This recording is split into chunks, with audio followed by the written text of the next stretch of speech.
Selamat datang di Siapa Dia.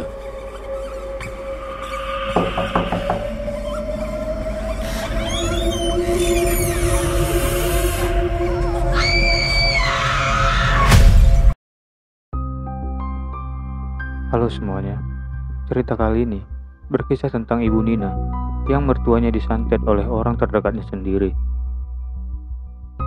Ibu Nina tidak akan pernah menyangka akan menceritakan kisah ini. Tapi disinilah dia, duduk sendirian di ruangan remang-remang di rumah lama mereka di Sidomulya.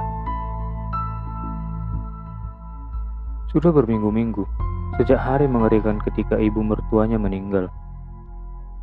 Hanya menyisakan kebingungan dan ketakutan. Soalnya, segala sesuatunya tidak berjalan baik sejak ibu mertuanya meninggal. Dan sejak saat itu, Ibu Nina merasa ada sesuatu yang jahat mengintai mereka sekeluarga. Semuanya bermula ketika suami Bu Nina, Mas Alex, menerima telepon dari saudara perempuannya yang mengabarkan bahwa ibu mereka pingsan dan dilarikan ke rumah sakit. Mereka bergegas ke rumah sakit, tetapi saat mereka tiba, semuanya sudah terlambat. Dia telah pergi, meninggalkan mereka tertegun dan berduka. Pada hari-hari berikutnya, hal-hal aneh mulai terjadi. Beberapa benda-benda, seperti ada yang menggerakkan. Yang lebih anehnya lagi, benda yang semula di atas meja tidak terlihat ketika dicari. Namun ketika putus asa mencari, benda itu ada di meja. Dan Bu Nina bersumpah bahwa dia mendengar bisikan-bisikan bergema di bagian dapur rumah mereka. Namun suaminya menepisnya sebagai sebuah paranoia yang disebabkan oleh kesedihan. Tetapi Bu Nina tidak bisa menghilangkan perasaan bahwa ada sesuatu yang tidak beres. Waktu itu pukul 6 pagi, suami Bu Nina pergi berangkat ke kantornya seperti biasa. Setelah suaminya berangkat ke kantornya, Ibu Nina rebahan sebentar sembari menunggu pukul 7 pagi. Waktu itu Ibu Nina masih ingat betul jam masih menunjukkan pukul 6.23. Dari ruang tamu, Ibu Nina melihat suaminya berjalan ke arah kamar mandi. Entah apa yang dipikirkannya saat itu. Dia tidak menaruh rasa curiga. Dia kembali melanjutkan scroll sosial medianya di HP-nya. Hingga beberapa menit kemudian, Bu Nina teringat kembali bahwa suaminya sudah pergi ke kantor dari tadi pagi. Dia hanya tertegun, jantungnya berdebar kencang, dan keringat mulai bercucuran. Dalam hatinya dia berpikir, tadi kan Mas Alex sudah berangkat ke kantor. Bahkan aku sudah memberikan bekal yang harus dibawanya. Lantas, pria tadi siapa? Beberapa menit pun berlalu, dan Bu Nina hanya terdiam mematung. Hingga akhirnya, dia memberanikan diri untuk mencari tahu siapa yang ada di balik kamar mandi itu. Untuk berjaga-jaga, siapa tahu itu adalah orang jahat, Bu Nina mengambil gagang sapu yang terletak di balik pintu. Perlahan Bu Nina melangkahkan kakinya. Saat mendekati kamar mandi, Bu Nina masih mendengar suara air dari dalam kamar mandi. Namun, ketika sampai di depan pintu kamar mandi, suara air itu menghilang, bak ditelan bumi. Tanpa berpikir aneh-aneh, dari depan pintu Bu Nina bertanya, siapakah yang ada di dalam kamar mandi tersebut? Namun tidak ada jawaban dari dalam.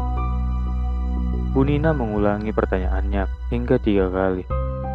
Sampai pada akhirnya, ketika Bu Nina memutuskan untuk membuka pintu, tiba-tiba saja pintu itu terbuka sendiri. Bu Nina terkaget dan mematung, ingin lari rasanya, tapi apa daya, kakinya tak bisa digerakkan. Badannya lemas tak berdaya. Dari dalam kamar mandi, tercium bau gosong, seperti bau singkong dibakar. Dan air di bak mandi terlihat bergoyang-goyang, menandakan bahwa memang ada yang memakai air di bak. Pandangannya mulai gelap, dan setelahnya, dia tidak sadarkan diri hingga pukul 19.30. Kemudian dia tersadar. Saat Bu Nina tersadar, dia melihat banyak orang di ruang tamunya. Suami Bu Nina memberitahunya bahwa dia sudah tidak sadarkan diri ketika dia pulang dari kantor dan mendapatinya tergeletak di depan pintu kamar mandi dengan mata terbelalak, namun hanya bagian putihnya saja.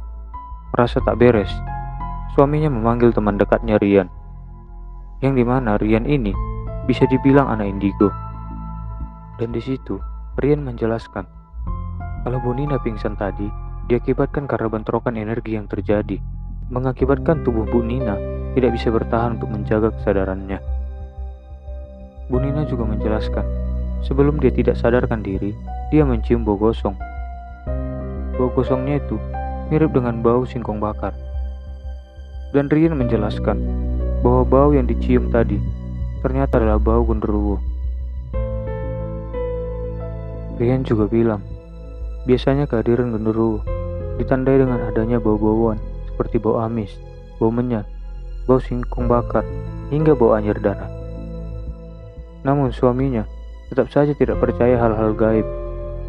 Aneh memang, tak percaya gaib, tapi memanggil temannya yang indigo untuk menyadarkan Bu Nina.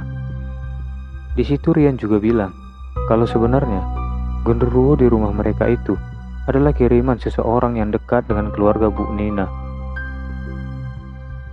dan menawarkan kepada Bu Nina untuk melakukan pembersihan rumah mereka dari energi-energi negatif.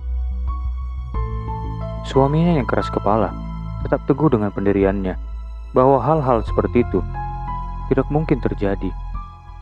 Kejadian aneh pun terus berlangsung hingga pada akhirnya mereka menerima kunjungan dari teman lama keluarga.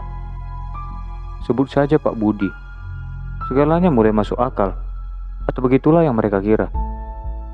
Pak Budi selalu dekat dengan ibu mertuanya, tetapi selalu ada sesuatu yang aneh pada dirinya, sesuatu yang meresahkan, sehingga Bu Nina tidak bisa menebaknya. Saat Pak Budi duduk di hadapan Bu Nina dan suaminya, matanya menatap gugup ke sekeliling ruangan. Pak Budi menceritakan kepada mereka hal yang tidak terpikirkan. Dia mengakui bahwa dia telah memendam rasa dendam terhadap ibu mertua Bu Nina selama bertahun-tahun. Dia menganggap bahwa kehadiran toko ibu mertua Bu Nina yang berjarak 2 ruko dari tokonya membuat pelanggannya kabur ke toko ibu mertuanya, mengakibatkan tak satupun dagangannya laku. Pak Budi juga mencurigai ibu mertuanya memakai penglaris dalam berjualan.